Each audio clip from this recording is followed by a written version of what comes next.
Hey, good morning, good afternoon, good evening, wherever you are. Scott Luton, Greg White with you here on Supply Chain Now. Welcome to today's live stream.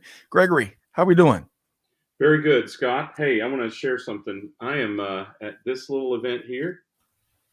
So as we were talking about, it's maybe a little bit more stoic version of mid or of South by Southwest, Right. where a bunch of tech people get together and investors meet with founders and try to find good ideas. So we're going to get started right after this. So I'm looking forward to it. I'm looking forward to Give getting your you a report from the field. I'm looking forward to getting your key takeaways from that session, maybe share on the buzz on Monday. But regardless, great to see you. I know you've had a big week of travel, hanging out with all the movers and shakers. Speaking of, we've got one here today live with us. So back Yeah. by popular demand, Greg is a repeat guest, business leader whose firm is doing some really big things in the industry. And today, our guest is going to be sharing 3 key freight audit strategies to cut those costs. So timely message and a great show teed up, right, Greg? Yeah, no question. And in warmer climes than we are. So see the envy. This is my envy face. Actually, this is my everything face, but also envy. Well, folks, hey, we want to hear from you. So we're going to walk through some really interesting data and some perspective and expertise and some best practices again to cut those costs, especially from a freight standpoint. Drop your comments in the chat, and we'll work those in throughout the day.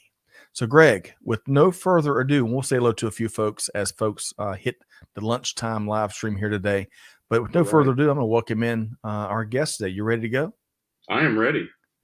Let's do it without ado. With that, with that said, then I want to bring in our dear friend Shannon Vaillancourt, president and founder with Ratelinx. Hey, Shannon, how are you doing? Doing great. How you guys doing? We're doing great, all things considered, because there was no warm temperatures, Maseratis, or golfing mentioned in our pre-show. I noticed. Hey, we had a frost delay this morning, so Oh, did you really? I am roughing it. And Yeah. suffering. This is the face of suffering. So also your face of everything else. Pretty much, yeah. So we may have 2 or 3 folks because, of course, Shannon's been with us numerous times, Greg. A few folks out there in our global ecosystem may not know how much of a golf devoted enthusiast that Shannon is. He's really good. So just a heads up, if you see him out in a country club somewhere, bet him quarters, not dollars. Is that right, Shannon? No, I'm not. I'm the one you want to bet with. It's my kids you want to stay away from. Yeah, those are the ones you got to stay clear of. Yeah, I mean, my son is home finally from Syracuse. He'll be a PGA professional here in about 45 days. So Wow. He's the one you definitely want to stay away from. He's a plus. Wow. Okay. Well, we're looking forward to connecting with him in person and not betting, but getting some lessons from him, Greg, maybe? What you think? He won't even set foot on the course with us, Scott. If he's smart, that could only do damage to his game. And reputation. That's right. Yes, that's true. Hey, really quick, want to say hello to a few folks. We've got Jonathan tuned in with us. Jonathan, let us know via LinkedIn where you are tuned in from. We got Mike DeWerf from Croatia tuned in via LinkedIn. Mike, great to have you here. Oh, Greg. Beautiful to see you. Hey, Kevin Bell is back with us. He was in Atlanta last week. We're an inch of supply chain, where a bunch of supply chain conference attendees were staying at a certain hotel. Well, Kevin, great to have you back, and appreciate all that you're doing out in the industry. And finally, Mark Preston, a continuous improvement, OpEx, lean guru, and then some. Mark, great to have you here, and appreciate all that you're doing out in the industry, and look forward to reconnecting soon with you. Okay, so Shannon and Greg. Golf was not our fun warm-up question here today, right? Where I want to start before we get into a lot of powerful freight perspective is this day in business history. So get this, Shannon and Greg. On this day in 1969, Dave Thomas, yes, that Dave Thomas, opened the first Wendy's old-fashioned hamburger restaurant in downtown Columbus, Ohio. Now, he named it for his 8-year-old daughter, Melinda, whose nickname was Wendy. So with that as a backdrop, and this is going to be some contentious part of our conversation, man. With that as a backdrop, Shannon and then Greg, Shannon, what is a place where you can get a good burger that's more or less widely available? So not talking about a hole in the wall place. There's plenty of great burgers there. What's a good burger that is more widely available? Boy, that's a great question. If I was still in my 20s, I could probably tell you. Right. But your doctor has forbidden you. It's like, when you hit my age, it's not a good idea anymore. Shuts you down. I would say, I got to go back.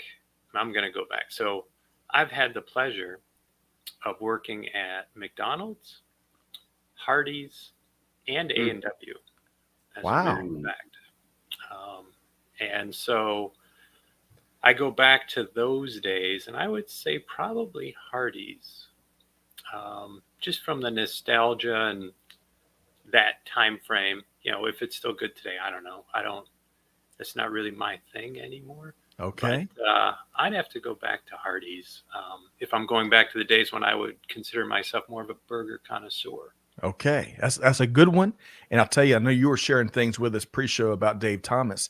The Hardee's backstory is also interesting because the founder that founded the company, or the first one in North Carolina that gave it its name, Hardy, was separated from the corporate behemoth early on in the lifetime. So y'all Google that. All right, so Greg, Hardee's was Shannon's suggestion. What would be your answer to that? Where can you get get a really good, more or less widely available hamburger? Yeah, a quick useless tidbit. Hardee's and Carl's Jr., which you have in Phoenix, Shannon, are now the same company. Yep. I'd be interested if you try a Carl's Jr., if you can get permission, how you rate that versus a Hardee's burger. It's like I would, the problem is with the Hardee's burger, that goes back. That's where I met my wife back in the day. So it's like, that's going to be a tough one to top. Yeah. For a variety of reasons too. So Greg, stand and deliver. What is it? In-N-Out, 100% In-N-Out. Freshest meat, freshest vegetables you can get. And the greatest way to cause controversy in fast food burgers. All right, so we're gonna have to try one of those on one of our next. In-N-Out, double with cheese, animal style. Oh man, sign me There's up. all this used to be secret menu. Now it's all on their website. But go on, Shannon. I've heard the lore of In-N-Out, and I remember going there and I was like, that's it. I just like that you can count on it to be fresh, right? I guarantee you, we're gonna get somebody from Texas who says Whataburger also, which I think is also a good burger. Folks, to Greg's point, y'all let us know. Weigh in. Where do you see a good burger? So this LinkedIn user, hard to pick between Wendy's and In-N-Out. I would add one more to the discussion before we move on. This Freddy's. My kids turned me on this Freddy's place. And I'm going to tell you, that was a really good burger. I took the kids, I think week before last, and the fries are really tiny.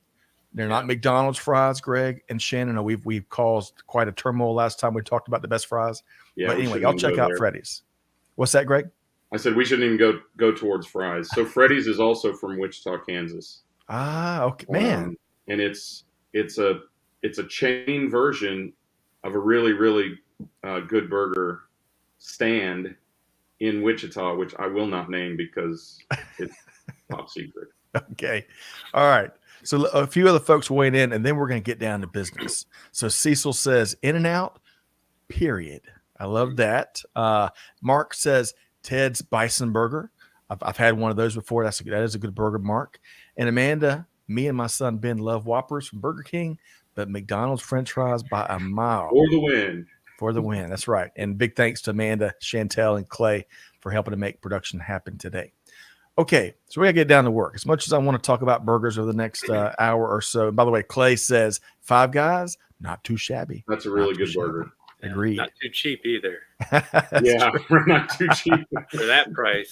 That is a perfect on a taste per dollar. I don't know. It's Shannon, that is a great segue, perfect segue, because where we're going to start our conversation today, you view life, view the universe through a data lens, right, Shannon? If we've learned anything about you working together for the last couple of years, you've got that analytical mind, and making use cases and business cases with each decision, each conversation. So on that note, I want to start with a little "Did you know" segment, because you and the Ratelinx team have collected a variety of data points that might surprise some of our audience members. So share a few of those here.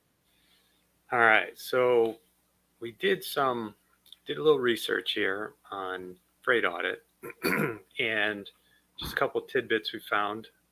So the average cost to process an invoice, A freight invoice, right? A freight Yep. invoice is about $14.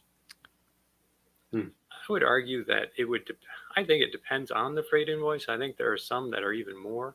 I mean, unless you've lived the dream and tried to do one yourself, it's complicated. I mean, I remember 20 years ago when we first got into this and I got the first freight invoice and tried to do it by hand. I would argue that it costs a lot more than $14 to audit that thing. And that's what caused me to write the whole system back then. Really? Yeah. Yeah. Because it was, yeah. I mean, I can tell you the long, boring story, but we don't have enough time for that one. but that's what started the whole thing. Was I got a real freight invoice, and I'm like, wasted half a day on it. Oh my God! I swear to God, I'm like looking at it, and I'm like, oh my God, the sun's setting, and I'm still got this thing sitting in front of me, and I'm paralyzed. I don't know. I'm like, there's got to be a better way. Well, one quick takeaway I love, and Greg, I think we've talked about this before. You know, Shannon's been there and done it. Has felt the pain, and that what did fuel the genesis of Ratelinx is doing big things out in the industry, right? Yeah, and I think that's where you look, is you find a common and painful inefficiency in the marketplace and you solve it. Yep. Right. And I mean, that is really just the start of it for you, Shannon. But I mean, that is the root of technology. When someone of Shannon's level spends half a day or even just a couple hours on a freight invoice, that is a huge expense. Right. And then you multiply that times the number that you get every single day. And it is, you can just imagine growing hordes of people doing this thing. And then that's when technology starts to really make sense. Yep. Agreed. So Shannon, talk about how long for a freight bill to be paid after shipment, delivery, or the service being completed. Tell us about that. So the average is it's over a month. So 37 days is what we found, which is, again, I can believe it when you think about all the things you have to do with a given invoice. Not only do you have to audit it, after the sunset, it's like, okay, now you got to make that decision on payment. You got to allocate it to the correct GL code, do whatever type of other cost accounting you might be doing on it. So that's a 37-day lag from the day that you send that freight out the door until it actually gets paid. So you think about that from a financial perspective, that's a pretty big lag. Yeah. Which can cause some issues there. So I like this next one, this next factoid, especially as it relates to assumptions out there. I think this is going to surprise some folks. What's next, Shannon? Yeah, so the next is 75% of logistics leaders believe that there are negligible discrepancies between the final quote they got and the freight invoice. And the reality is that 60% do not match the final quotation. And, it's funny. I've had this experience a lot with customers where you go and you're helping them with some data and you're looking at it and they're like, it's not off by that much. So I was sitting in front of a customer, this was years ago, and they're like, $5 give or take. So what? And I'm like, well, don't you do 10,000 a day? And they're like, well, do we? Yeah, you do. You do 10,000 a day. So if they're off by $5, so that's pretty good gig. I go, maybe I should get a truck and start hauling freight for you. Holy wow. Yeah, no kidding. So I'm curious, not to stop us too early here, but I'm curious, Is this true even of companies with technology who are reconciling and auditing, which is, what we're going to talk about here? Or, I mean, is this a survey of just manual processing, or is it the processing overall? So most of my stories come from very large companies. Okay. Who have to have some technology. Who have technology, because you can't, if you're doing onesie, twosies a day, those are the ones that probably don't cost as much to audit, probably don't take as much time to audit, because you can remember. I remember what I did a week ago when I only did the one thing. Right. Or I only did a couple of that a week ago. You remember, you put you get your little Post-it, stick it on your little table, you got your dollar amount on there. This thing can hold a lot of those when you're only doing a few a day. Right. Yeah. And I think that's where, it's really the larger companies. It is kind of surprising, or at least it was at first. It's not so surprising anymore now that I've been doing this for 20 years. But that's that's the world we live in. And I think it's because they look at that cost, and it's like $14 to audit that invoice. Right. So $5, good enough. So let's, for the sake of time, let's choose one more factoid and share, because I'm looking forward to this next segment that we're going to go to next. So Shannon, share one more factoid with us. I would say, so auditing has an average of 6 to 8% of recovery. So again, you take all these little discrepancies, you're probably overpaying your freight by about 6 to 8% if you're not truly auditing. So think about next time you go to the grocery store and you're checking out, just be close enough. You gas up, you're like, the pump said, a lot right now, $5 a gallon, but it's like, I don't know, I paid about $5.25. It's close enough, right? Yeah. This is the only industry that I've ever experienced in my life. And, coming from an engineering background, we're about precision and not this one. This is truly horseshoes and hand grenades. Wow. Maybe closer to hand grenades. Well, I mean, by the time you add up 10,000 times 5, which I did wrong the first time, by the way, it's 50 grand a day, right? And if you only collect 6% of that, that is a minuscule amount of collection, but that is a massive $50,000 a day times 365. I'm not even going to attempt that math. It's a lot of money. Yep. All right. There's very little chance that you're going to recover a significant portion of it.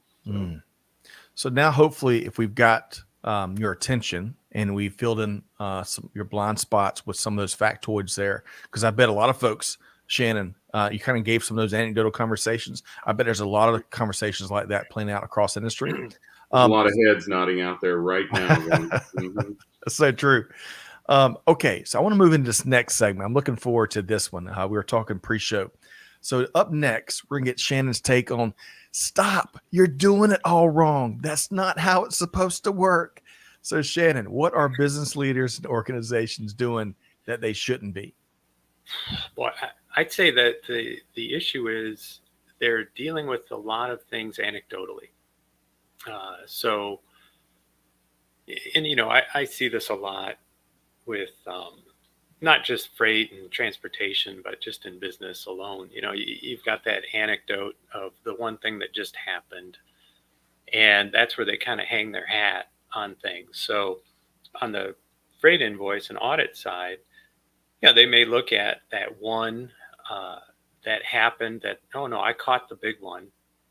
Don't worry about that one. I caught the real big overcharge of an invoice. So then they think everything's fine.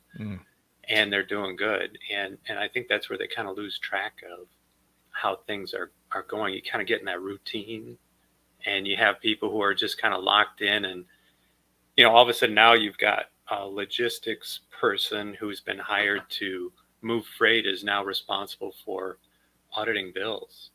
And it just kind of happens, especially through the pandemic and all that. People are just so focused on moving freight.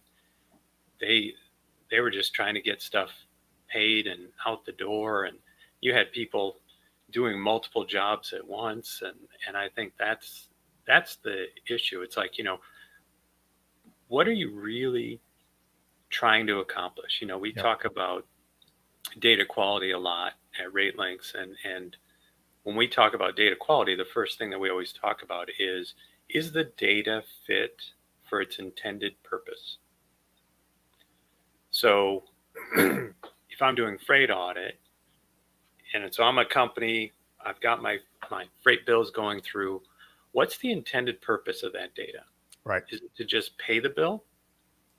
Or are you trying to mine that for data and intelligence? Because if you're trying to do that, you got to completely change how you're doing everything.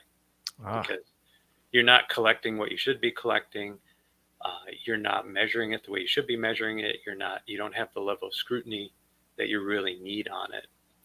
We were looking at, I saw another, actually this morning, we were looking at some stuff, and this company, they have a system where they collect all their freight bills in. They absolutely get it paid, no problem. But yet they're saying they have no visibility. I don't know what we spend. And it's like, well, isn't it right there? And what they really meant was, I don't have the detail. So yes, I see a big number, but that's no different than the financial number. I can pull that GL code, on the books. Every company keeps track of it, but the devil's in the details, that's the magic. And that's where I think that's where everybody's missing that step, as to how to take this data and transform it and really make it be more intelligent. And I think the word that should be used is coherent. They have a lot of incoherent data. Okay.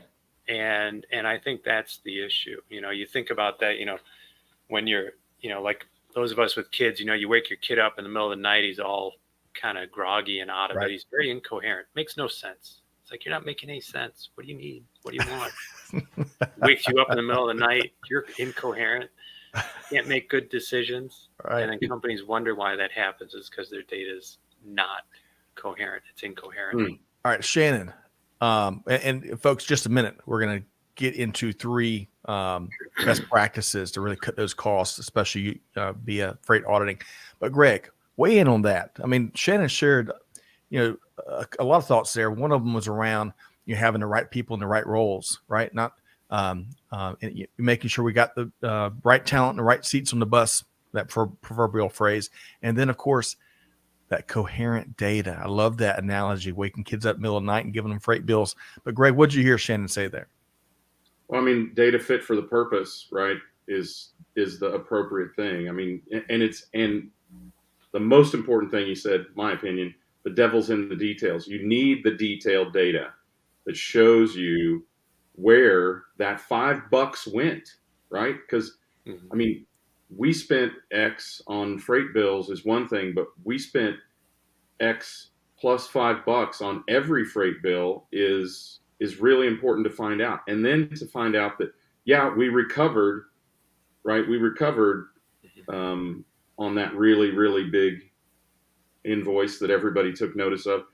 But we recovered like 30 grand or $3,000 out of the 50 grand that we lost on that really big freight bill. So big deal. If you put the numbers that Shannon's presented to us together, right, the critical thing is to understand the details. And it's not that hard to do. You just have to capture it, right? You have to project that data out to your trading partner and collect that data back from your trading partner to know what's really going on there. I am stunned by this, honestly, Shannon. Every time we talk about this, I'm absolutely stunned. I think of it from this standpoint. As a former merchandiser and purchaser, for every jug of antifreeze that I bought, if I paid an extra $1 for that or an extra 50 cents for that, I would be absolutely crucified. That could actually be criminal for doing that with merchandise. So I think the thing that you have to think about is that this is a unique exception. And while it's standard practice in the freight industry, it is a significant outlier into other aspects of the business. You would never, ever expect or accept this in any other aspect of the business. Yep. Well said. All right. So Shannon, before we move into the 3 pro tips, secret tips, maybe. Anything else you want to add to this? Hey, you're doing it wrong segment. Anything else, Shannon, before we move forward?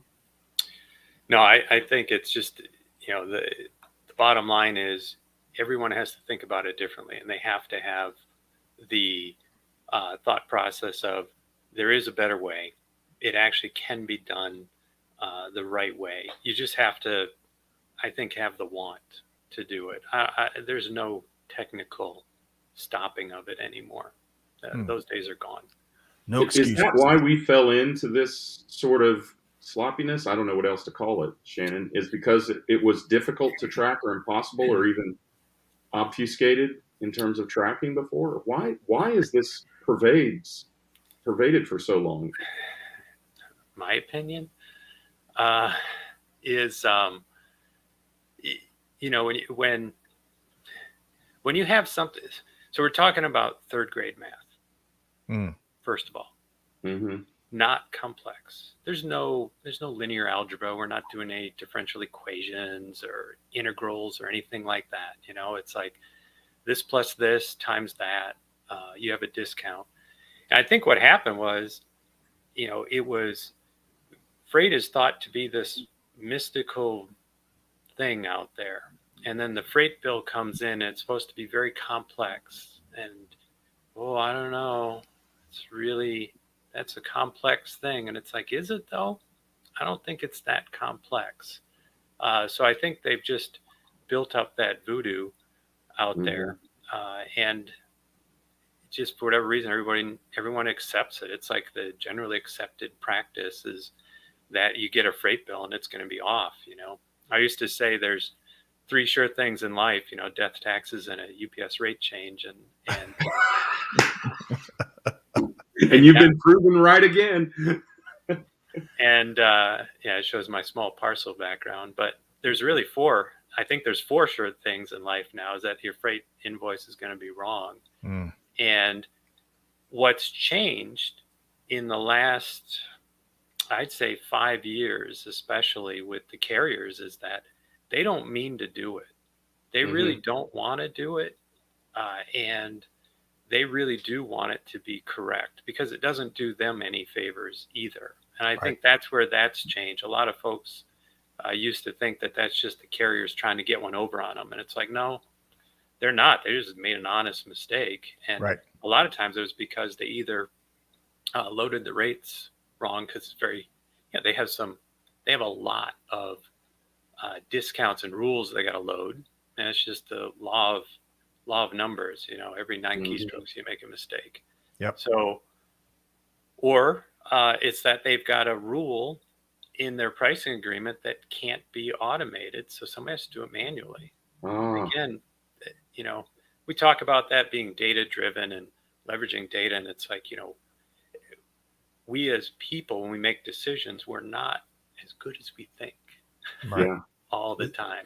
We fool ourselves a lot, right? I think that's probably the key. Is there is something that is either being calculated wrong by their probably homegrown technology, or it's still being manually calculated. So I'm in Kansas City, so I know why freight bills used to be inaccurate. You had to pay somebody, but that's not part of the truck as big a part of hardly any of the trucking industry now, right? No, so, and there's no excuse for it these days. So I agree. I think that's good because as some of those manual processes have pervaded, it's allowed this inefficiency in the market to continue. So let's get it. There's some good news here delivered by Shannon Vaillancourt and the Ratelinx team. And that's where I want to go next, Shannon. We'll walk through 3 secret freight auditing strategies to cut costs. And that last 3 words of that phrase is probably music to everybody's ears that are watching, listening to this. So what's the first one, Shannon? I'd say the first one's the obvious one. Get rid of the rate tolerance. There's absolutely no reason for you to not pay the amount that you agreed to on the contract. And, it just comes down to, I think, taking a good look at what are causing the issues and then sitting down and being honest about it and saying, okay, is this just our rule?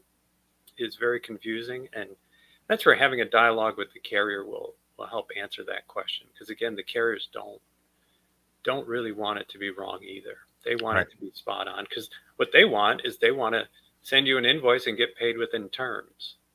And anytime you are either holding an invoice because you're not sure what to do, you're out of terms, or if you're short paying an invoice, that short payment goes to a whole group at the carrier, where the carrier now has a group of people that they're paying to figure out what to do with this short pay amount, and oftentimes they don't get it. So you're just increasing your cost with the carrier at the end of the day anyways by doing that.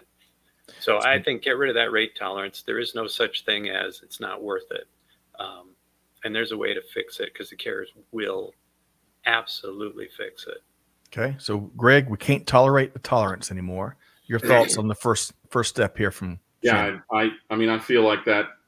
I mean, I still struggle why this is such a problem, because I know that we didn't, when we were a retailer, okay, admittedly, it was always finished goods. There was always a lot more at stake than just the freight. There was also the product relationship, right? And we wouldn't pay either invoice if they didn't match. And, if it didn't match the quote. And I think you just have to take that perspective. But to Shannon's point, you can't also just push it back to the vendor, because they'll make it up on the next year's contract or the next shipment or whatever. You have to create a collaboration there where you acknowledge, hey, we're seeing this issue over and over and over again. How do we come together and reconcile this, right? And just starting that dialogue, I think, is critical. But the first thing you have to do is you have to do it right on your end. And, like Shannon said, don't tolerate the tolerance. I love it. Okay. So Shannon, you kind of couch that first one as maybe the easy first step. What's number 2? Well, once you do that, now you can start using the data to help you make business decisions. And that's where I think the one thing that we look at, and that we call it's called lost savings. So you spend all this time, you go out, you put in good rates, good carriers, you've got your whole strategy, how you're going to move all your freight.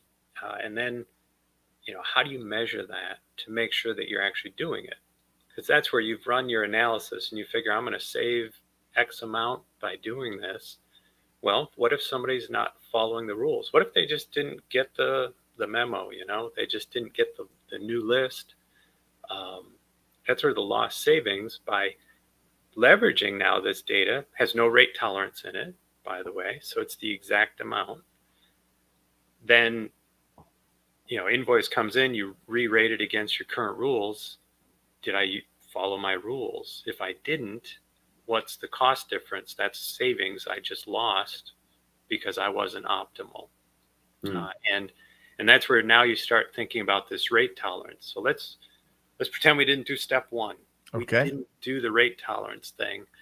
And you look at this freight after the fact and you're like, did I pick the optimal carrier?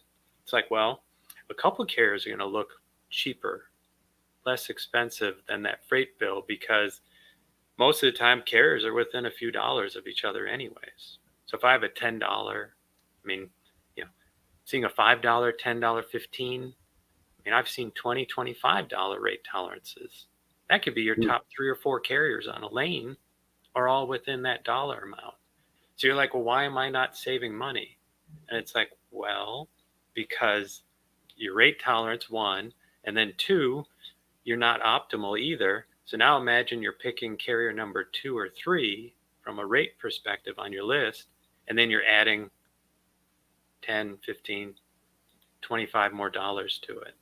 So instead of the data using data select carriers, you're using the color of their trucks, or how clean their trucks are. Or, you need to use science and use the data you have and weaponize it, right? It's all about, is it coherent? I'm going to keep coming back to that one. It's like you're going to be looking at it, wondering what's going on. Why am I seeing what I'm seeing? I'm all confused. It's like, right, because it's just not good, clean, coherent data. So that's where I think that second thing is to use that data to measure your performance, because I think that will also help keep you on track with what you're trying to do. Greg?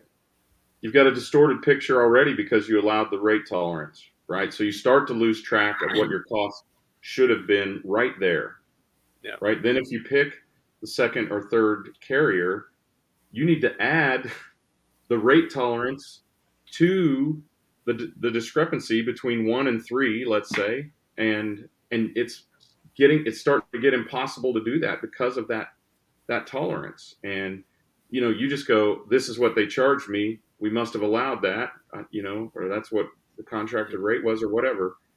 And you just don't have the visibility to that totality of data to allow you to even make a good evaluation. It's getting harder because you've made 2 tactical errors here, right? And here comes number 3. Here comes number 3. Well, and then 3, I would say, again, use that data to do your RFP. So once that rate tolerance is out of there, if you're using that invoice data, no rate tolerance, and you're actually using that to re-rate your shipments before you decide on, yep, this is the carrier mix I want, this is the pricing agreement I want, then you're going to get accurate results. And that's the one where I've always been, I kind of chuckle when I talk to companies and they tell me, they're like, yeah, I've done this before, where we've done a rate modeling exercise, and we were promised we were going to save all this money, and we just never saved anything. And I'm like, well, why not? And they're like, I don't know. I don't know. And it's probably because, one, those are the 3 most hated words in supply chain, at least for me. No, yes, that's okay. I don't know is absolutely unacceptable. Right. But it's, unfortunately, in this case, it's actually true. It's the God's honest truth. They don't know because, one, when they did the savings analysis, all they really did is they audited their bills in a way. They removed their rate tolerance without knowing it because they rated everything perfectly to the penny. And then that's the savings number that they thought they were going to get, even though they're not going to execute that way when it comes to paying it. So they're 100% optimal, doing exactly what they should be doing, but they were using artificially inflated rates to compare it against. So really, you think about, what's the real 3 secrets? It's almost like real estate. It's like, what's the key to real estate? It's location, location, location. Those are your 3 secrets. So that's where the 3 secrets here is really rate tolerance, rate tolerance, rate tolerance. Because it starts the whole waterfall effect, right? You got to get rid of it, man. Yeah. And there's no excuse for it anymore. And if you really are justifying rate tolerance based on effort, you got to rethink your process. Your process is broken. It's not your carrier. It's not your freight contracts. It's your whole process is broken. There's no reason today why you should be worrying about this anymore and putting in a $5 buffer or a $10 buffer, because it's too much work. That's what they say. So don't fool yourself. So I got 3. If I got these, Greg, 86 of tolerance, step 1, use the data, right? Optimize, use coherent data. And then number 3 is applying all of the data to the RFP. If I've got that right? And I think there's going to be a quiz later. It's kind of a build-up effect, right? Get rid of the tolerance, right? Get rid of the tolerance and optimize, right? Yep. Get rid of the tolerance, optimize, and use all that data in the RFP going forward. Love it. It's like cascading. I'm so enthusiastic, I just pulled mine. All right. So Shannon, before we get into, I want to level set here in a second about what Ratelinx does, so folks know kind of when to pick up the phone and reach out. But why do you see companies not? I mean, these sound simple enough that my 3 kids might could overhaul, transform our freight here at Supply Chain Now. I mean, why are companies and business leaders not taking this type of advice and acting on it? Well, I think they're starting to now. I think what I've been seeing in the market is that through everything that happened with COVID and the stress that it put on not only people but on the systems, I think now they're realizing that they have to make a change, and that the old way of doing things just isn't going to work anymore. And I think that's where you're going to see this change now, because you kind of get stuck in your way of doing things, and nobody's complaining about it. Freight is what it is. What is it? It's typically 10% of annual revenue, I think is what it is typically. When you think about a company that has $1 billion in revenue, they're going to have about $100 million in freight spend. That's $5 an invoice. Yeah. I think it's a little bit more than that now anyways, because of, pricing and how it's gone up. But I think that's where now, with all the attention on supply chain, all the attention on logistics, I think that's what's making everything change now, where they're realizing that we have this crazy rate tolerance, or why are we out of terms with our carriers? And it's like, well, because we've got, all these invoices that we're trying to figure out what to do with. And, and they're like, well, why don't we just, these are close enough, let them go. And it's like, whoa, let's not do that anymore, because there's real intelligence in here. Right. There's that data can actually make a competitive difference for a company. Freight could be the tipping point between them keeping a customer, getting a customer, however you want to look at it. And I think they've realized that now out in the market, and that's why things are changing, and that's what we're seeing. Greg, earlier I liked Shannon's observation that more and more carriers want to get it right too, right? It's not like the old days of voice and data. Remember sometimes your voice and data bills from various carriers will be 47 pages long, and buried in there the slamming charges. You remember that back in the day, right? Not exactly how you want to do business. But what I'm hearing from Shannon is that more and more carriers want to get this right, because they want to protect and grow the relationship and have all parties feel good about the numbers and transactions that are going back and forth. That's so generous. They don't care about that. Well, I'm generous. That $14 that it costs to process a freight bill is because of these inefficiencies. It should probably be like $2 or $8. And I think people are doing the math wrong here. They're going, it costs me $14 to do a freight bill. Why would I dig deeper?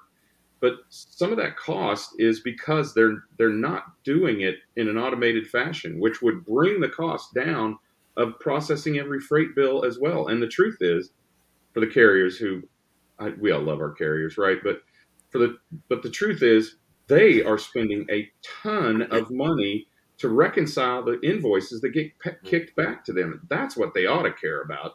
That's what builds great relationships, is doing stuff right the first time and minimizing the excess and unnecessary costs of $18.25 million if you do 10,000 freight bills a day and you pay $5 extra every single time. That's $18 million down the tubes, just completely wasted. Is that worth the time? Man. Hell yes, it is. 'Tis the season to be generous, though. 'Tis the season to be generous. All right, so kidding aside, Shannon and Greg, I want to start, as we start to wind things down, kind of come around the home stretch here. As we mentioned, we've been fortunate to rub elbows with you on a variety of different shows here, Shannon. So for the three people out there that by now don't know what Ratelinx does, in a nutshell, Shannon, obviously you've demonstrated a lot of freight, been there, done that expertise here, but what does the team do in a nutshell? Please tell me you solved this problem. Yeah, we help companies save money on their freight. We help them optimize their ship, track, and payment. That's what we do. We can connect the whole thing together. We've got a lot of technology that helps eliminate that rate tolerance on the audit side, and then leverage that data to help them be more strategic and make better decisions faster, which ultimately saves them money. That's really what we do in a nutshell. Man, I think Greg, that sounded good to me. What about you? I don't have any idea what your technology costs, Shannon, but as long as it's less than $18.25 million a year, why wouldn't people sign up for it? Well, I mean, I think that's a no-brainer. Because it does, to Scott's point, it does create a better relationship with your vendors, your carriers, because you don't have this game at the end of every year where they're going, well, we got screwed by this much, so we need to add this to our rates, right? And likewise, we, in effect, if you're a shipper, you're almost screwing yourself out of that $18.25 million, because it's so easy to create accountability there that everyone, as Scott said earlier, and you said, Shannon, that everyone wants to have, right? They want to comply. There's something that disables them from doing that. Is there a way to help the suppliers comply? Like, do that stupid calculation that they're doing manually for them? It all comes down to technology. It really does. I mean, we've, throughout our 20 years have evolved a lot, and there's actually a lot of AI and machine learning that goes into our audit. There's no way we could eliminate a rate tolerance and in audit down to a penny without technology. It's just, there's too much. Mm-hmm. It's too much data. And as you said, it takes too much time, 37 days, right? Well, it's the part of trying to figure out what's wrong. Right. That's where we have, there's we've made this mistake in the past. If I go back through our 20 years, and that's where we've evolved to this. So it's like, I totally get and totally understand how people fall into this trap, because we did too. It's just, we were able to, do our process mapping, and every time there's a person in the process, that's a risk point. And so we just try to put them at the right part of the process. There's a time and a place for our human ingenuity to be paired with a computer. Mm-hmm. And the computer should be there for the rote tasks that just need to be done repetitively. And it's like, let the computer do the analysis to bubble it up to the human, for the human then to have a conversation with the other human at the carrier. And that's the collaboration that we do. Because again, in order to collaborate, you got to have the same goal. And the goal that we have in working with the carrier is getting this paid at the right amount quickly. Which is exactly what the carrier wants. So it tends to make it go easier. And the technology has filtered through all this stuff and told us, here's what you need to go do. Love that. And let's see, we got a t-shirt-ism here from Shannon. There's a time and a place for our human ingenuity to be combined with a computer. We love that too. Let computers do computer things. And that's right. Leave people to do people things.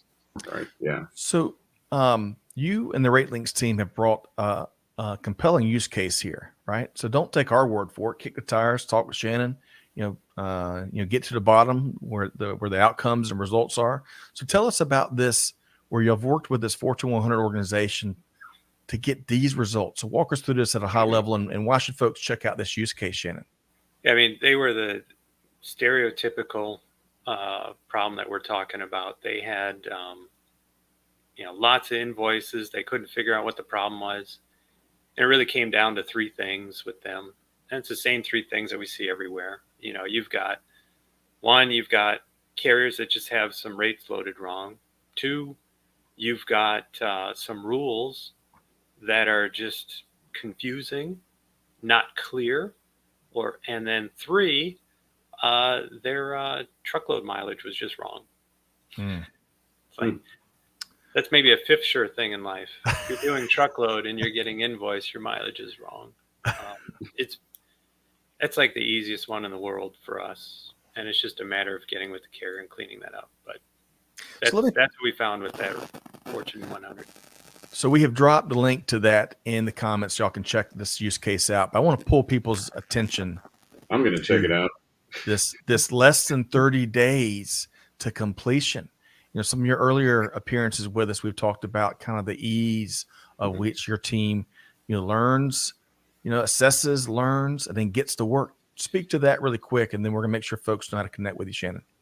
And again, our resources are are pointed towards getting stuff turned on. It's not based on digging through thousands and thousands of examples of the same problem, which is what most typical audits are. They just go through thousands and thousands of examples of the one problem. So instead, our folks are more focused on getting us up and running. Let the computer do all that, because it works thousands of times faster than we do. And, it never takes a day off, never gets sick, and just keeps rolling. It's got lots of friends that will love to come and join the party if you want to. So that's why we're going so quick. I like that last little tidbit you added to that analogy that we heard a lot, but I hadn't heard the inviting lots of friends to the party. That's a good one. Okay. So, and yeah, like Kim Winter says, the one and only Kim Winter's with us here today. Sounds like a no-brainer. Bring it on, Kim. I appreciate that, and many of us agree. Okay, so Greg, before we make sure folks know how to connect with Shannon and the Ratelinx team, I mean, what did you? I mean, when whether it's a use case, whether it's a no-brainer that Kim's talking to, what do you hear here? What compelling aspect of the business case do you hear here?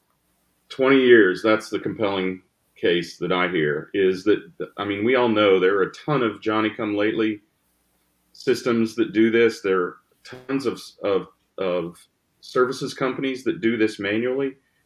Shannon's been doing it for 20 years. He's made all the mistakes, as he said, and he's built the safe, whatever you want to call that, the safety into the system to make sure those mistakes don't happen again.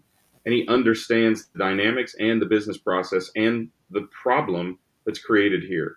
So a 34x return, right? I'll let you guys do the math, but for $18 million, let's just say in your case, or scale it down based on how much extra you pay on average times the number of freight bills you do a year. I mean, that is a 34x return on investment in the first year is over 10 times what most companies want when they buy a technology or subscribe to a technology that solves this problem for them year after year after year. And I mean, that could allow you to not only save that amount in the first year, but also create those efficiencies that bring that dollar amount for getting a bill paid down from $14 by maybe $5. Mm-hmm. Right. So down to $9 or maybe even less, but whatever. So the cost accrual continues to increase as you do this. I've seen technologies, hell, I've sold technologies like this, Shannon, we've talked about this, where the amount of return on investment that you get continues to increase throughout the years. It doesn't decrease. It's quite the opposite because you start to expose other potential efficiencies in the organization that allow you to capitalize on that because you got this big thing handled, right? You got $18 million handled. So now you can go after 10 or 5 or $7 million problems with all of that human intellectual capacity that you've freed up. Love it. I like how you think, Greg White. Okay. So You're Shannon, Shannon Vaillancourt, really have enjoyed, just like I thought. I love the, heck, from the hamburger discussion on the front end, and including some of your business history observations into some of the factoids that I promise you, folks, in folks' blind spot into, hey, stop doing that. And then, of course, the 3 things. And now we're talking, kind of here's the proof in the pudding. Here's a use case to Greg's point. So if folks want to reach out to you and the team and have a business discussion or grab an adult beverage or go chase a white ball around a beautiful golf course, whatever, how can folks connect with you and the Ratelinx team? Probably the easiest way, go to the website, www.ratelinx.com, or hit me up on LinkedIn. It is just that easy, folks. And you can find that one click away in the comments and in the episode notes. And it should be that easy. Shannon, really have enjoyed your perspective here today. Yeah, one of our faves. Greg, it's Mr. Consistent when Shannon shows up here at Supply Chain Now, right? Well, I mean, I have a particular affinity for Shannon and what he's done because we have a very similar philosophy on what technology ought to do. It ought to do big stuff, really easy, make a big impact, and be easy to implement. And I think that's core to good technology. And Shannon's been doing it for 20 years. Shannon has basically built the technology that millennials and that Gen Zs want now, that us poor Gen Xers mostly had to wait for, or could have been getting over the last 20 years if we had woken up maybe a little bit earlier. So. Well, hey, really appreciate that, Greg. But get ready, because I'm going to ask one final takeaway from you, Greg, in just a second after we thank Shannon Vaillancourt. Are we going to cut him loose so I can talk about him behind his back? That's one of our favorite things to do, Greg. You know how we do. But Shannon, always a pleasure. Really appreciate your no nonsense. Been there, done that. Innovative thoughts and perspective. Big thanks to Shannon Vaillancourt, president and founder with Ratelinx. We'll see you soon, Shannon. All right, thanks, guys. Take care. I tell you, I enjoy that use case, man. To your point, man, if folks are out there and they're battling these challenges and they want to get better, and to your earlier point, which I think is really an important one, man, free up all this money that's being wasted and put it into the growth of the organization, your people, and then some. You know, this use case is something to consider, folks. Again, we've dropped the link in the chat. Y'all can find it right here. One click away, you can download that from the Ratelinx team. Okay, so we covered a lot of ground in the last hour, Greg. And we've got a wide and diverse audience around the world. What's maybe for the non-freight expert, the non-logistics expert, you're kind of more of a general business leader. What's one thing, I'll attack it this way. What's one thing that they should keep in mind from what Shannon shared here today, Greg? 34X. Great investors, right? The great minds of investing. Monish Pabrai, Warren Buffett, Joel Greenblatt, Peter, oh my God, that's embarrassing. The guy from Magellan Fund, whatever the heck his name is. They all say, find out the value of something and then pay a whole lot less for it, right? Ben Graham introduced this investing methodology almost a century ago. Actually, it might have been a century ago.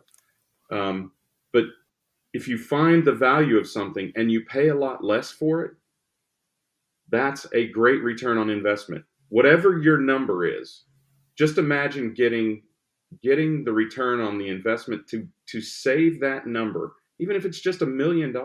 Right. And you're paying 1/34 of that to get that number. It is absolutely a no-brainer, as Kim said. Yep. Do it. Just do it. We can prove it, of course. Right. But I have no doubt that Shannon can deliver on that. He's done it over and over and over again. The Ratelinx team is a really quality team. But my God, 34X. Invest $1, get 34. Man. Okay, how many other ways should I explain it? Right? That's good. Right. Hey, if you don't get help with Ratelinx, get help somewhere. Address, take action, deeds, not words. I'm going to argue that one point, Scott. Okay, please. Ratelinx has proved they can do 34X over 20 years. Don't expect that you can get 34X from any other company out there. Really make them prove it. You definitely know that Shannon can do it. He's proved it for over 20 years. But I think you got to be really careful, because the space that Shannon operates in is very crowded. There are a lot of, to quote our good friend Kevin Bell, opportunistic companies out there. Johnny come latelys, right? Johnny come latelys, right? People who are there because this space is super hot. But Shannon was audit when audit wasn't cool. Quote the great country song. Oh, I love it. All right. Well, folks, I tell you, appreciate everyone joining us here today. Big thanks to Shannon Vaillancourt and the Ratelinx team for coming back again. And look, what I loved about all of their appearances is you can take stuff away and put it to work. You should give Ratelinx a call, but he gave you some goodness that you can do good with your operation via that 3-point checklist, even if you don't give them a call. But regardless, hey, folks, thanks for joining us here today. Thanks for all the comments. Appreciate that. Kim, great to see you as always. The no-brainer. That was like a spike to football at the end. Greg, always a pleasure to knock out Dubai for that. You can see it from that far away. Folks. Right. Greg, always a pleasure to knock these conversations out with you. Yeah. Thank you. But hey, folks, it's about taking action. Deeds, not words, right? Kick the tires hard, but take some action. And on that note, on behalf of our entire team here at Supply Chain Now, Scott Luton, challenging you to do good, to give forward, and to be the change. With that said, see you next time right back here at Supply Chain Now. Thanks, everybody.